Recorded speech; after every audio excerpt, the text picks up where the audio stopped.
오늘 본문 말씀에 보면 드디어 100세의 아브라함과 90세의 사라가 아들을 낳게 되어진 사건을 기록하고 있습니다. 제가 이 설교 말씀을 준비하면서 혹시나 하는 마음에 인터넷에서 지금 기록으로 남아있기에 세계 최고령 산모가 누굴까 하는 내용으로 인터넷을 뒤져봤는데 정확한 정보가 없더라고요.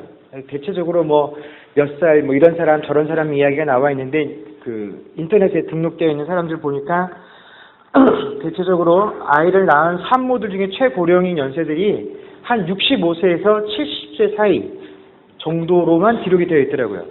그나마도 이게 자연적으로 이렇게 임신을 해서 출산하신 것들이 아니라 다 과학의 힘을 빌어서 그런 인공적으로 자녀들을 임신을 하게 되어서 출산한 것들이 대부분이었습니다.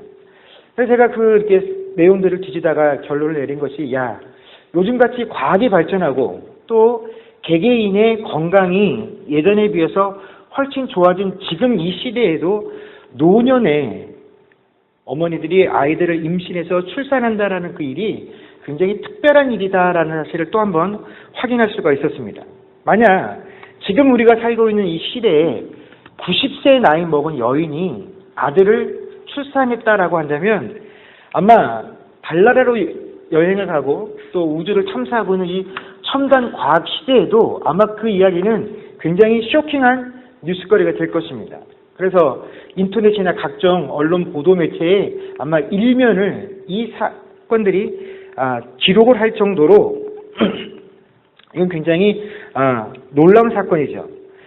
꼭 만약에 지금 이런 일이 벌어진다고 한다면 아마 수많은 과학자들이 또 의사들이 어떻게 90세의 여인이 이렇게 자연적으로 자녀를 임신해서 출산을 할 수 있었나 하는 그 이유, 그 원인을 밝히기 위해서 아마 그 여인을 모셔서 놓고 무진장 연구를 해야 될 겁니다. 그리고 나름대로 이래서 이런 게 가능했다라고 하고 여러 가지 학설들을 내어놓겠죠. 그런데 이 아브라함과 사라라는 이 두 인물이 100세와 90세에 각각 아들을 낳았다라는 이 사실을 놓고 이 두 사람을 연구한 것은 비단 지금의 과학자들에게만 해당되어지는 것이 아니라 수천 년의 역사 속에 이미 수많은 신자들이 연구를 하고 또 연구를 해왔다라는 것입니다. 여러분, 아브라함이 역사 속에 등장한 이 시기를 우리가 기원전 약 2100년 전에 있었던 사건으로 추측들을 합니다. 그러니까 아브라함이 살았던 시대는 지금부터 우리가 살았던 이 시기보다 약 4000년 정도가 훨씬 앞서서 존재했었던 사람이죠. 그러니까 이 아브라함이라는 사람이 등장해서 이 이야기가 기록되어져서 그 후손들에게 전해진 이후부터 수많은 시간 동안 사람들이 어떻게 아브라함과 사라가 그 노년에 그 자녀의 축복을 얻어서 살 수 있었나라는 그 사실에 흥분하고 그 비결을 찾기 위해서 무던히 애를 써왔다라는 것입니다. 왜냐하면 신자들은 아브라함과 사라가 노년에 이 아들 이삭을 출산하게 된 사건을 마치 그들의 일생일대의 수건을 사업을 해결한 것이다라고 이해를 하기 때문에 그렇습니다. 그러니까 자녀를 출산하게 된 이 사건을 우리가 어떤 식으로 이해를 하냐면 그들이 정말로 아들을 갖고 싶었는데 정말로 후손을 낳기를 원했는데 그것이 현실적으로 불가능했다라는 것입니다. 그런데 모든 사람이 현실적으로 불가능하다고 여겨졌던 그 일이 가능할 수 있었던 것은 하나님께서 그들에게 은혜를 베푸셨기 때문인데 그렇다면 도대체 그들이 무슨 이쁜 짓을 했기에 하나님께서 그들에게 은혜를 베푸셨는가? 도대체 그 배경이 되어지는 일이 무엇인가를 찾기 위해서 많은 신자들이 애를 써왔다라는 것입니다. 그래서 아브라함과 사라가 하나님께 그런 불가능이 가능으로 바뀌어지는 그런 힘을 얻어낼 수 있었던 그런 배경을 우리가 안다라고 한다면 우리도 일상을 살아갈 때 내가 정말 사는 동안에 꼭 한번 풀고 싶은 그런 수건과 같은 일, 그거 내가 아브라함과 사라처럼 하면 나도 얻어낼 수 있지 않을까? 불가능하다고 여겨지는 그 일, 내가 아브라함과 믿음과 사라처럼 행한다라고 한다면 나도 이룰 수 있지 않을까 하는 그 기대들을 가지고 우리는 어떻게 그런 일들이 이루어졌는지 수많은 연구들을 해왔고, 우리의 선배들이 얻어낸 답이 뭐였냐면, 이 모든 것들이 가능했었던 것은 결국 아브라함의 믿음 때문이었다라는 것이 결론이었다라는 것입니다. 자, 그렇다면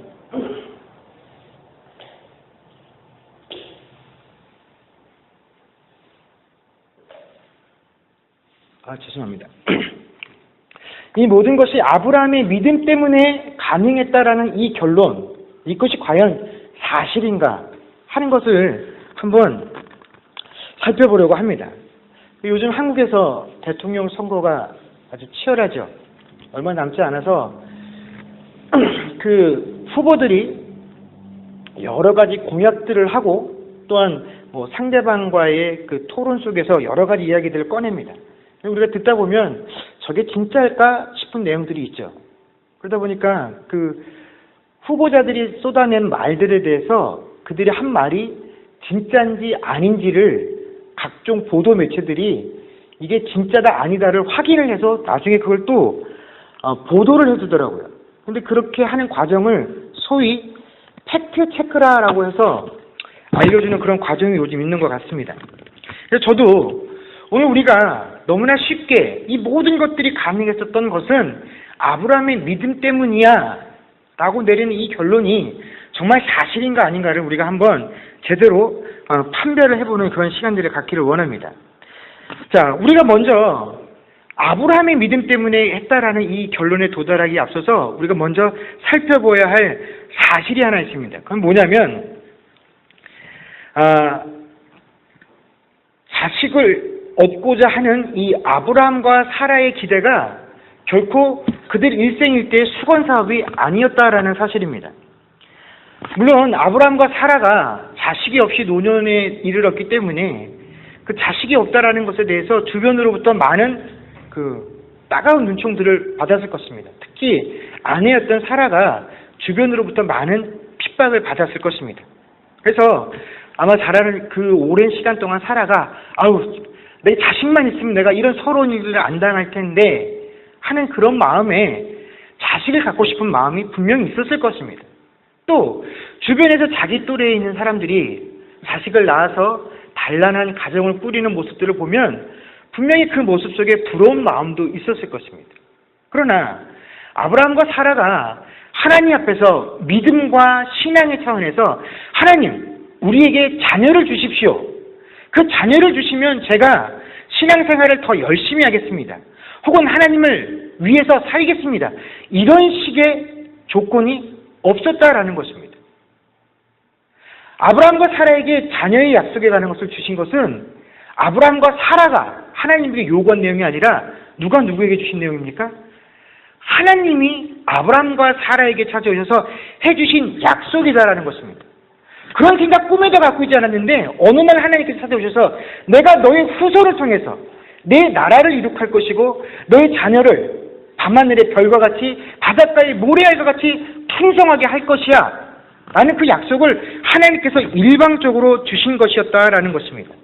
애초에 자녀를 주시겠다라는 것은 사람 쪽에서 요구한 요구가 아니라 하나님의 약속이었고, 또 이삭을 출생하는 그 과정, 그것은 하나님께서 주셨던 그 약속이 이루어지는 과정들을 통해서 하나님이 과연 어떤 분이신지를 아브라함과 사라에게 보여주시는 것이었고, 이삭의 출생이라는 것은 결국 아브라함과 사라와 그 후손들에게 하나님의 전능하심의 증거, 그 하나님의 뱉어놓으신 약속을 분명히 이루시는 신실하신 분이시다라는 것을 보여주는 증거가 바로 이삭이라는 존재의 의미다라는 것입니다. 그래서 이삭의 탄생을 소개하는 오늘 본문을 보게 되면 아브라함과 사라가 그토록 노력하고 애쓰고 수고하더니 결국 그 나이가 되어서 아들을 낳았다. 지나간 그들의 인생에 대한 보답이라는 측면에서 그들의 노고를 치하하는 장면이 단 한 군데도 등장하지 않습니다. 또 100년 만에 아브라함의 후손이 탄생한 것에 대해서 그들 드디어 아브라함의 후계자가 등장했다라고 해서 그 태어난 자녀에 대해서 포커스를 맞추고 있지도 않다라는 것입니다. 오늘 창세기 21장 1절에서 2절 말씀을 보게 되면 여호와께서 말씀하신 대로 여호와께서 말씀하신 대로 여호와 하나님이 말씀하신 시기가 되어라고 해서 이 모든 것들의 포커스가 어디에 맞춰져 있습니까? 하나님의 말씀이다라는 사실에 맞춰져 있다라는 것입니다. 여러분 1절, 2절의 이 두 절의 짧은 말씀 속에 여호와의 말씀대로라고 하는 이 구절이 3번이나 등장을 한다라는 것입니다. 이것이 무엇을 의미하겠습니까? 이삭의 출산은 결코 아브라함과 사라라는 인간의 노력에 의한 결과물이 아니라 철저하게 하나님의 말씀에 의거한 사건이고 하나님의 약속이 이루어진 사건이다라는 것을 우리에게 강조하고 있는 것입니다. 그래서 우리가 이삭의 출생을 바라볼 때 우리는 딱 두 가지만 기억을 하면 됩니다. 첫 번째는 뭐냐면 하나는 사람의 능력으로 낳을 수 없는 가운데 아들을 낳았다라는 것이고 또 하나는 하나님의 약속이 이루어진 결과가 바로 이삭이다라는 이 두 가지 사실만을 우리는 기억을 하면 됩니다. 자, 이렇게 성경은 우리에게 명확하게 두 가지 사실을 말씀해주고 있음에도 불구하고 또 우리가 이 사실을 이미 알고 있음에도 불구하고 우리는 이상하게도 아브라함의 인생과 또 이 이삭의 출생의 사건들을 바라볼 때 이 모든 것에 대한 결론으로 하나님의 신실하심을 결론으로 얻는 것이 아니라 항상 아브라함의 믿음 때문이라는 결론에 도달하게 되는데 거기에는 사실은 그만한 이유가 있기 때문에 그렇습니다. 왜 그러냐면 바로 히브리서 11장 11절의 말씀 때문에 그렇습니다. 우리 화면에 보면 히브리서 11장 11절의 말씀이 있는데 우리 다 같이 한번 읽도록 하겠습니다. 읽겠습니다. 시작. 믿음으로 사라 자신도 나이가 많아 단산하였으나 잉태할 수 있는 힘을 얻었으니 이는 약속하신 일을 믿으신 줄 알았습니다. 아멘. 자, 히브리서 11장 11절 말씀에는 사라가 믿음으로 나이가 많아 단산하였음에도 잉태할 수 있는 힘을 얻었다라고 기록을 하고 있습니다. 바로 이 부분 때문에 우리가 아브라함과 사라의 믿음이 이 일을 가능하게 여겼다라고 생각들을 합니다. 그러나 여러분, 저희가 지금까지 쭉 아브라함의 일생에 대해서 말씀을 나누면서 발견한 사실은 결코 아브라함과 사라가 우리가 생각하는 것만큼이나 하나님이 흡족하실 만한 믿음의 모습들을 보인 적이 거의 없다라는 것입니다. 창세기 18장에 보면 사라는 하나님께서 그들 부부를 방문하셔서 내년 이맘때쯤에 사라가 아들을 낳을 것이야 라고 하는 말씀을 해주셨을 때 천막 뒤에서 그 이야기를 듣고 어떻게 합니까? 자기도 모르게 피식하고 웃어버리죠. 뭡니까? 이미 자기 스스로 알고 있었다라는 것입니다. 내가 가지고 있는 경험과 내가 가지고 있는 지식을 판단하건대 나는 절대로 아이를 가질 수 없다라는 사실을 확고하게 믿고 있었기 때문에 하나님이 주신 말씀에 대해서 그런 식으로 반응할 수밖에 없었다라는 것입니다. 또 이미 임신한 상태에서 자신의 남편이 자신을 아내가 아니라 누이라고 소개하는 바람에 다른 남자의 아내가 될 수밖에 없는 그런 형편에 놓이게 되었죠. 그럼에도 불구하고 사라는 그 순간에 자기 남편에게도 거절하지 않았습니다. 내 안에 이미 하나님이 약속한 씨가 있는데 하나님, 제 안에 이미 당신이 허락하신 약속의 징표가 자라나고 있으니 이런 일이 이루어지지 않게 해주십시오라고 하나님께 간절하게 간구하는 것도 없이 그냥 남편이 그렇게 하라니까 그 말에 따라서 다른 남자에게 갑니다. 그래서 한바탕면 이 뱃속에 있던 아이가 아브라함의 아이가 아니라 다른 사람의 아이가 되어서 자랄 수도 있는 그런 상황에 그냥 천연덕스럽게 자신의 환경을 따라갔다라는 것입니다.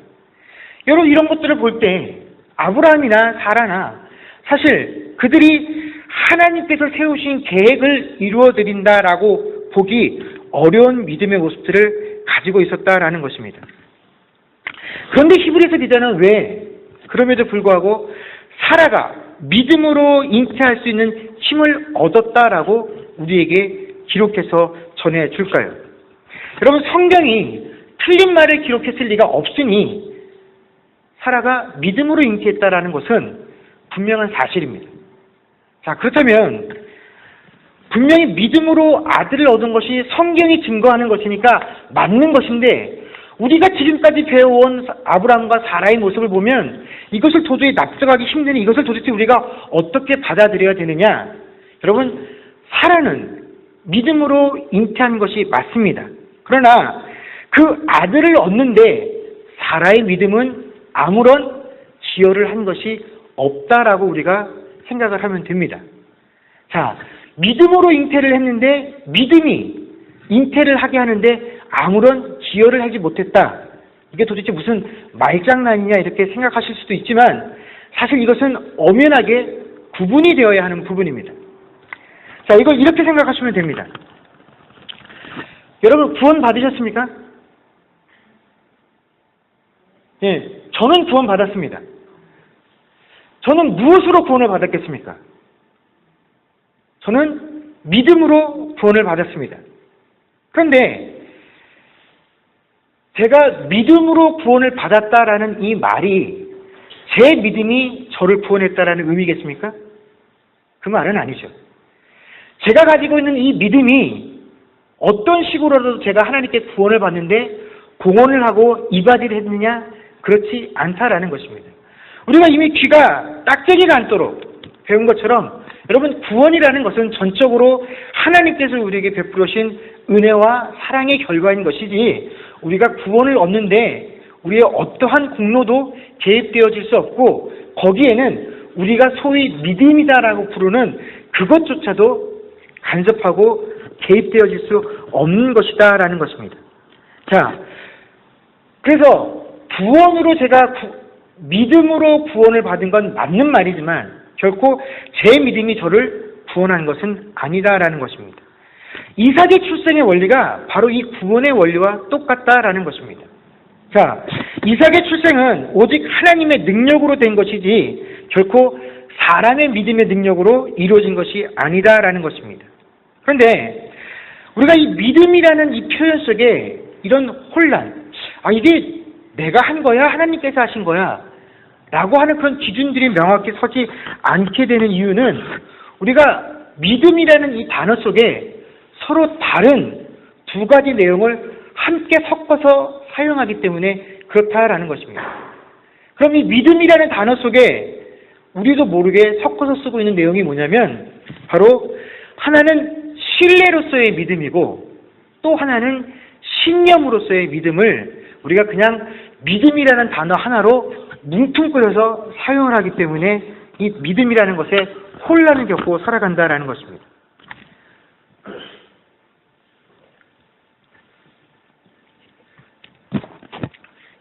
여러분, 신뢰로서의 믿음이라는 것은 무엇을 의미하냐면 그 믿음의 근거가 자기 안에 있지 않고 내 밖에 있는 것을 의미합니다.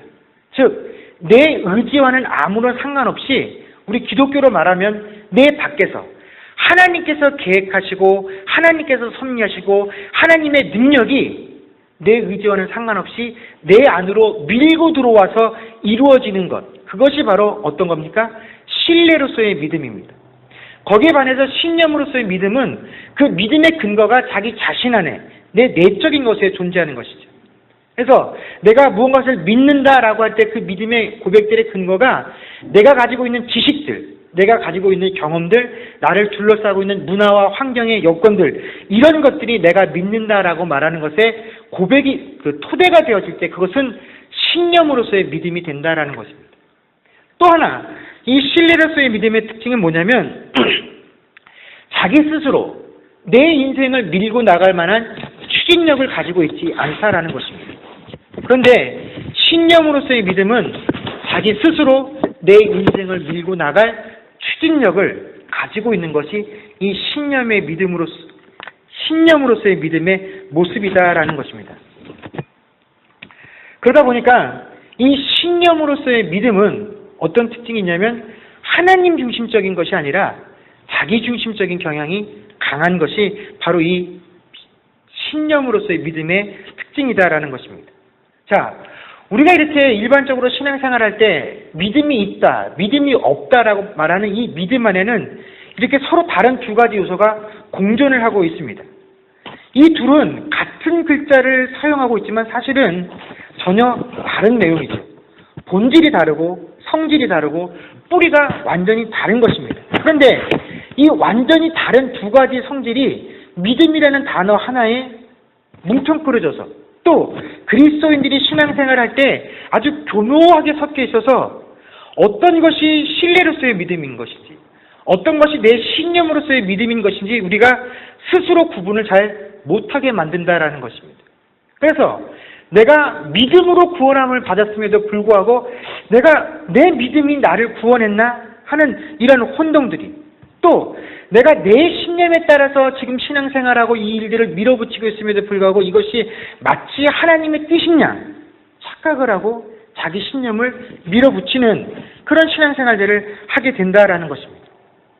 그렇다면 이렇게 뿌리도 다르고 겉으로 드러나는 모습도 다른 성격도 다른 이 두 가지 믿음의 모습들이 왜 하나 안에 공존을 하면서 우리에게 그런 혼란을 초래하게 되느냐? 그것은 이 하나님을 신뢰하는 모습으로서의 믿음이 너무나 특별하지 않기 때문에 이런 효과가 발생하게 되어지는 것입니다. 아니, 특별하지 않은 정도가 아니라 이게 그냥 우리가 일반적으로 보게 되는 보통의 모습들보다도 더 못한 모습을 띠고 있기 때문에 우리가 하나님을 신뢰하는 그 믿음에 만족을 하지 못한다라는 것입니다. 여러분, 하나님을 신뢰하는 믿음의 특징이 무엇이겠습니까?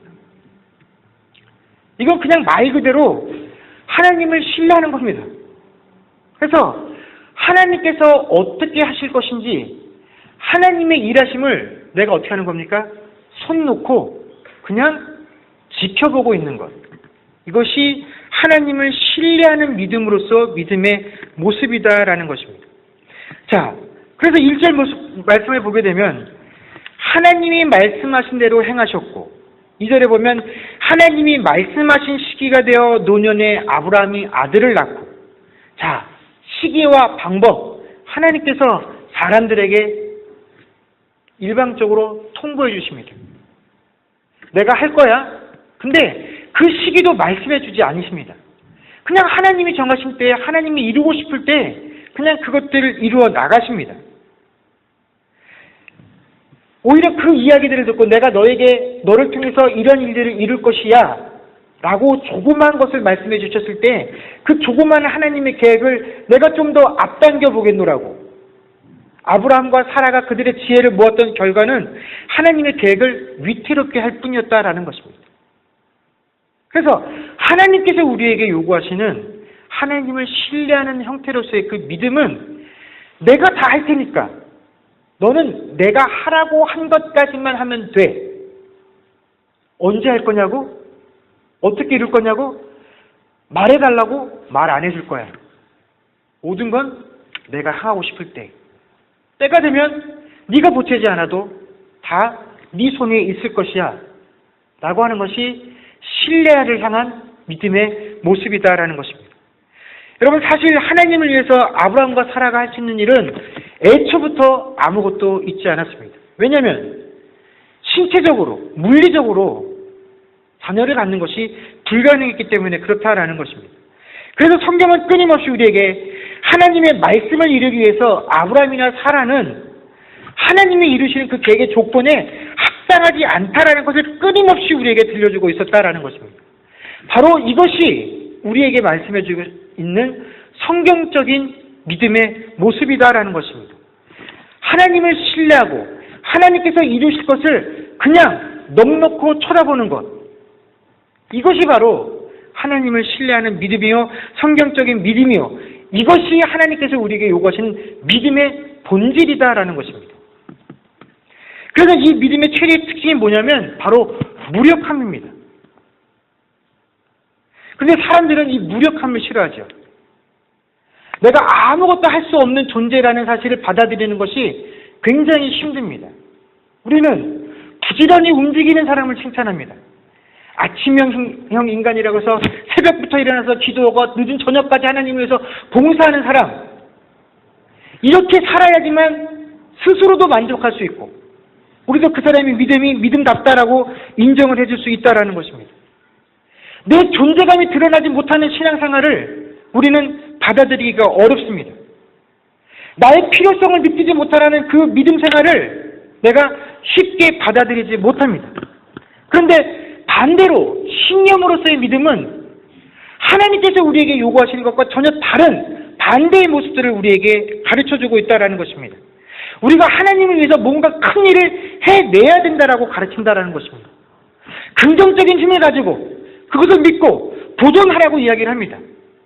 우리가 하나님을 믿고 기도하면 무엇이든지 다 받을 수 있고 죽어가는 환자도 살릴 수 있는 것이 바로 믿음을 가지고 하는 기도라라고 가르치고 있다는 것입니다. 그래서 이룬 것은 믿음이 있는 것이고 받지 못한 것은 믿음이 없다라고 결론을 내리면서 가만히 있는 사람, 이것은 나태하고 게으른 것이다라고 우리에게 이야기하고 부지런히 움직이라고 우리에게 계속 강요를 합니다.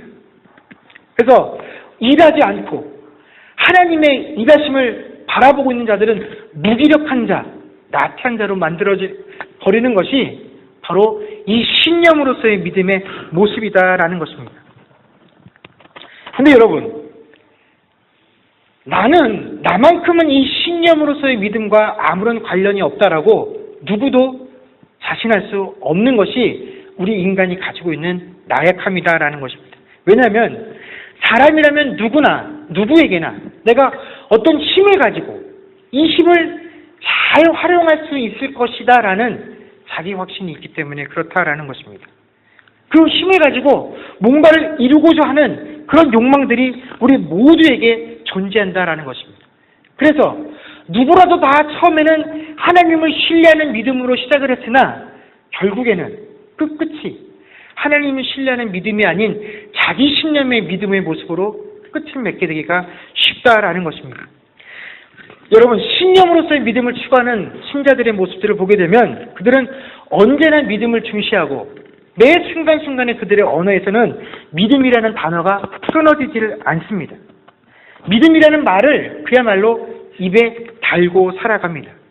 믿으면 모든 일이 이루어진다라고 강요를 하고 얻지 못한 것은 믿지 않았기 때문이다라고 그 기도의 제목들을 가지고 있는 사람들을 위로하고 세워주기보다는 비난하고 신란하게 될 때가 더 많다라는 것입니다. 그러나 그 믿음을 강조하고 그 믿음을 입에 달고 사는 그 사람들의 모습을 실제로 바라보게 되면 사실은 그 믿음의 대상인 하나님이 빠져 있고 하나님의 말씀이 자신의 삶의 먼 곳으로 밀쳐져 있다라는 사실을 우리가 쉽게 발견할 수 있다라는 것입니다.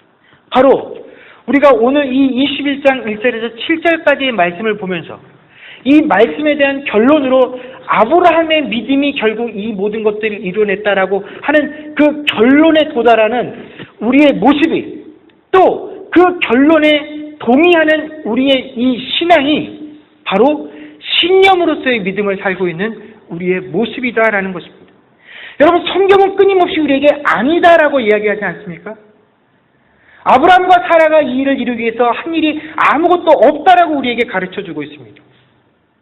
아니, 하나님이 계획하시고 하나님이 뜻하신 그 모든 것들을 이루기 위해서 그들은 부족한 존재여야만 했고 조건이 갖춰져서는 안 된다라는 것을 우리에게 끊임없이 이야기해주고 있음에도 불구하고 우리의 결론이 아브라함의 믿음 때문이었다라고 한다면 바로 그 믿음을 가지고 신앙생활하고 있는 우리 자체가 바로 하나님을 신뢰하는 자로서의 믿음이 아닌 내 신념을 가지고 신앙생활한 자들의 모습일 수밖에 없다라는 것입니다. 여러분, 이 세상을 살아가는 신자인 우리들에게는 항상 어떻게 하면 이 두 가지를 잘 섞어서 신앙생활을 할 수 있을까 하는 그런 유혹이 있다라는 것입니다. 왜냐하면 하나님께서 세우신 그 계획과 또 그 계획을 이루시고자 하는 하나님의 능력에 그래도 내 열심이, 그래도 내 노력이 붙으면 조금 더 이 일이 수월하게 이루어지지 않을까? 조금 더 풍성한 열매들을 맺지 않을까 하는 그런 기대들이 우리 안에 끊임없이 있기 때문에 그렇다라는 것입니다. 물론 우리가 이 세상에서 신앙생활을 할 때 신념으로서의 믿음을 가지고 신앙생활을 하게 되면 성과에 대한 만족함들은 분명히 있을 것입니다. 내가 일하고 내가 수고하고 내가 노력하는 것에 대한 보상이 돌아오는 것에 대해서 만족함들이 있을 것입니다. 그래, 내가 이만큼 땀을 흘렸더니 이 정도의 노력이 있었구나. 내가 이렇게 애쓰고 노력했더니 나중에 하나님 앞에 서게 되면 내가 하나님께 칭찬받겠지 하는 그런 기대감도 있을 것입니다. 그런데 여러분, 내가 일하고 수고하고 노력했으니 그 수고하고 노력하는 것에 대한 대가를 보며 흡족해하고, 또 내가 이만큼 노력하고 애썼으니 하나님을 위해서 하나님께서 나에게 칭찬해 주실 것이야 라는 그 기대감을 가지고 신앙생활하는 것은 어떤 자의 신앙생활입니까? 이것은 하나님의 자녀가 누리는 삶이 아니라 종들이 행하는 삶의 모습입니다. 내가 이만큼 했으니 하나님 내게 이만큼 만족함을 주십시오.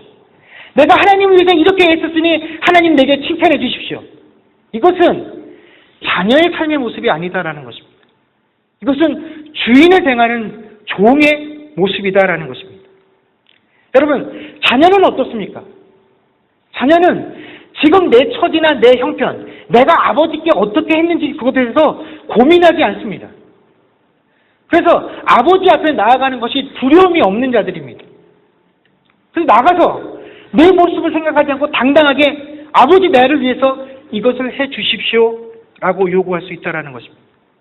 근데 여러분, 우리가 하나님을 신뢰하는 자로서의 믿음이 아닌 신념으로서의 믿음을 가지고 신앙생활을 하는 한, 여러분, 우리는 하나님께서 우리에게 주신 이 약속들을 절대로 기대하면서 살 수가 없습니다.